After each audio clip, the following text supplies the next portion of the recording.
মিয়া vote নালাগে বুলি আমাৰ দলৰ পৰা কেতিয়াও কোৱা নাই। বিৰোধী প্ৰচাৰ আমি যেতিয়া কংগ্ৰেছত আছিলোঁ আমি তেতিয়া কৈছিলোঁ যে বিজেপিক মুছলিম ভোট নালাগে, বিজেপিয়ে মানে হিন্দু ভোটখিনি হ'ব।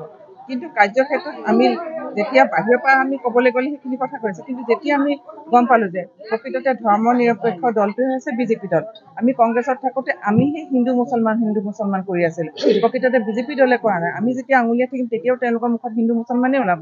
কিন্তু প্ৰকৃততে ধৰ্ম নিৰপেক্ষ দলটো হৈছে বিজেপি দল। গতিকে বিজেপি দলে কেতিয়াও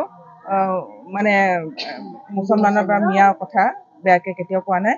আৰু আমি যেতিয়া কংগ্ৰেছত আছিলোঁ তেতিয়া আমি কৈছিলোঁ যে বিজেপি চৰকাৰ হ'লে আপোনালোকৰ এতিয়া আজান বাজি আছে, হয়নে নহয়?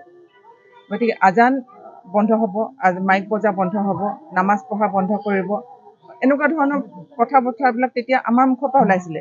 কিন্তু বিজেপিকতো সেইসকল বিজেপি কৰ্মীসকলে কেতিয়াও কোৱা নাছিলে। আমি থাকোঁতে তেতিয়া সেইবিলাক আমি ভুল কথাবিলাক কৈ আছিলোঁ। যেতিয়া আমাৰ নিজৰ ভুলবিলাক উপলব্ধি হ'ল, আমি সেইকাৰণে সঠিক জেগালৈ আহিলোঁ। আজি বিজেপি দলত থিয় হৈছোঁ। আজি আমাৰ মুছলিম সম্প্ৰদায়ৰ লোকসকলৰ লগত আছোঁ। তেওঁলোকে কেনেধৰণে মৰম কৰিছে। যোৱাকালি সভাখনত আপোনালোক থাকিব লাগিছিলে।